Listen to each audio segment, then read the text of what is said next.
اللهم صل على محمد وآل محمد. اعوذ باللہ من الشیطان الرجیم. بسم اللہ الرحمن الرحیم. اللہم صل علی محمد و آل محمد. میرے تمام سننے اور دیکھنے والے مومنین اور مومنات کو میری طرف سے میرے چینل ناطق قرآن کی جانب سے السلام علیکم. جناب سرور کائنات حضرت محمد مصطفیٰ صلی اللہ علیہ وسلم نے غدیر کے میدان میں 18 ذی الحج کو اعلان کیا، جو سب مومنین جانتے ہیں کہ جناب سرور کائنات نے جناب امیر المومنین علی بن ابی طالب علیہ السلام کا بازو بلند کر کے من کنت مولا ہو فہذا علی مولا فرمایا کہ جس کا میں مولا ہوں اس کا میرے فوراً بعد یہ علی مولا ہے. آج کل کا نوجوان سوال کرتا ہے کہ کیا وجہ ہے کہ 1400 سال اس واقعے کو ہو گئے مگر آج بھی غدیر کو منانے کا اس قدر شور کیوں پڑ جاتا ہے؟ غدیر کا اتنا جشن منانے پر اصرار اور زور کیوں ہوتا ہے؟ غدیر کا اتنا ذکر کیوں کیا جاتا ہے؟ تو ان نوجوانوں کے لیے چند باتیں میں کرنا چاہتا ہوں کہ غدیر فقط ایک تہوار نہیں ہے جیسے عید الفطر ہو گئی، جیسے عید الاضحیٰ ہو گئی. کوئی شخص عید الفطر کی نماز نہ پڑھے تو وہ تب بھی مومن رہتا ہے، مسلمان رہتا ہے. اگر کوئی شخص عید الاضحیٰ کی نماز نہ پڑھے، قربانی نہ کرے، وہ تب بھی مومن رہتا ہے، مسلمان رہتا ہے. مگر یاد رکھنا چاہیے کہ اگر کوئی شخص غدیر کا انکار کرے تو ہماری اوقات کیا ہے؟ یہ وہ اعلان ہے کہ جس پر جناب سرور کائنات حضرت محمد مصطفیٰ صلی اللہ علیہ وسلم کو بارگاہ رب العزت سے یہ حکم جاری ہوا کہ اگر آپ نے یہ کام نہ کر کے دکھایا تو آپ نے رسالت کا کوئی کام کیا ہی نہیں. اب رسالت کا کام کیا ہے؟ جناب سرور کائنات نے آ کے کیا کیا؟ خدا کی توحید کو منوایا، اللہ کے احکام کو نافذ کرنے کی کوشش کی اور نافذ کیا. ہمیں روزوں کا حکم دیا، ہمیں زکوٰۃ کا حکم دیا، ہمیں حج کا حکم دیا، ہمیں قرآن کی تلاوت کا کہا، ہمیں لوگوں سے نیک سلوک کرنے کا کہا، ہمیں رشتہ داروں سے بہترین رویے رکھنے کا کہا گیا، اپنے رشتہ داروں سے قطع تعلق کرنے سے منع کیا گیا، بے ایمانی چھوڑنے کا، نیک اعمال کرنے کا، خود نیک اعمال کرنا اور دوسروں کو نیکی کا حکم دینے کا حکم دیا گیا، اور اسی طریقے سے خود بھی برائی سے رکنا اور دوسروں کو بھی برائی سے روکنے کا حکم دیا گیا. یعنی کہ الغرض ایک ایک معاملہ جو شریعت اور انسان کو زندگی گزارنے کے لیے پیش آنا تھا، جناب سرور کائنات نے وہ بیان کیا. اب یہ تمام معاملات ہی دین ہیں جو جناب سرور کائنات نے بیان کیے. اب دیکھنا یہ پڑے گا کہ جناب سرور کائنات کو حکم ہوا ہے کہ آپ نے یہ کام نہ کیا تو رسالت کا کوئی کام نہ کیا. یعنی میں اگر اپنے الفاظ میں اس کو کہنا چاہوں تو اس طریقے سے کہوں گا کہ اگر آپ نے یہ اعلان نہ کیا تو آپ نے توحید کا اعلان کرنے کا حق ادا نہیں کیا.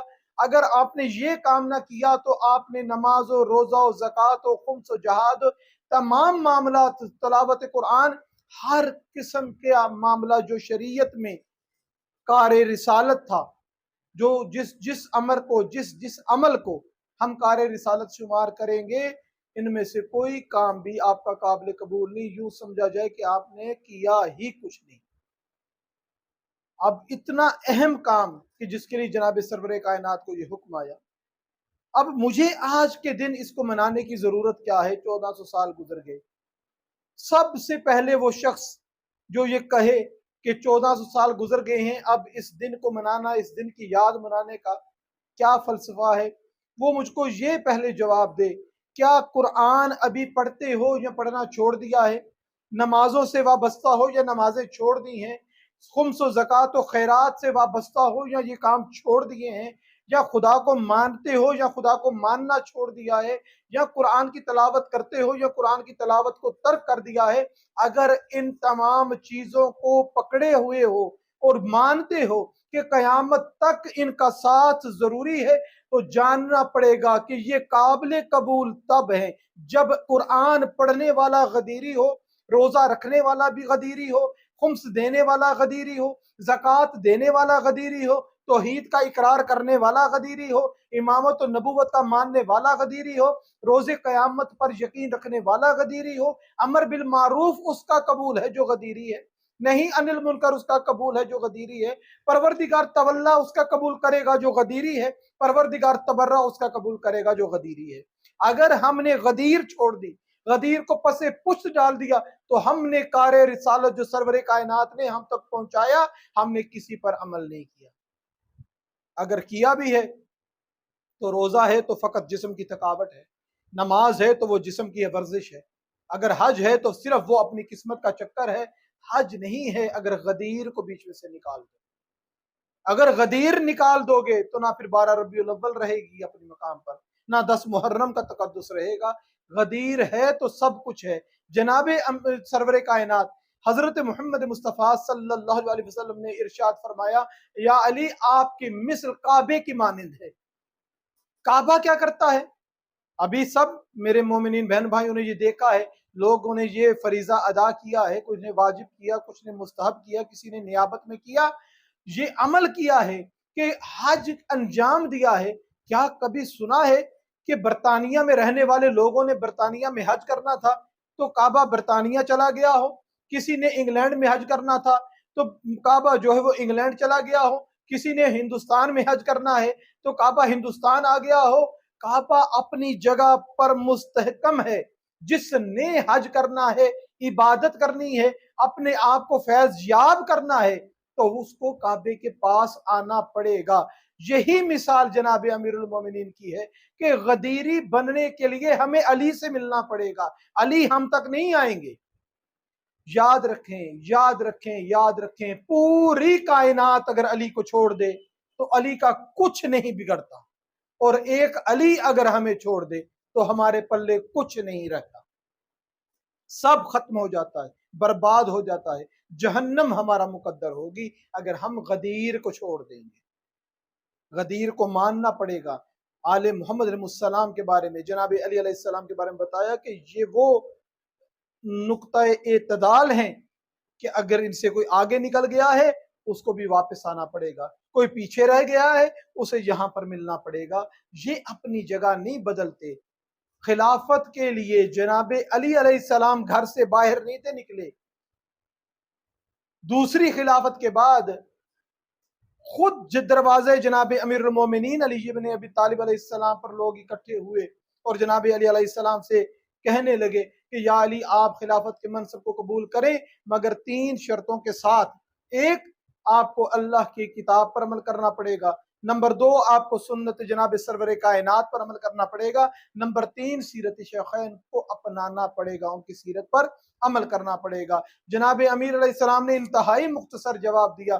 مولا فرماتے ہیں کہ قرآن پر عمل بھی کروں گا، سنت جناب سرور کائنات پر بھی عمل کروں گا، لیکن سنت شیخین تم کہتے ہو کہ اس پر بھی عمل کریں، اس کو قرآن اور سنت سے تم نے علیحدہ کیا ہے، یعنی یہ قرآن اور سنت سے ہٹ کے کوئی چیز ہے۔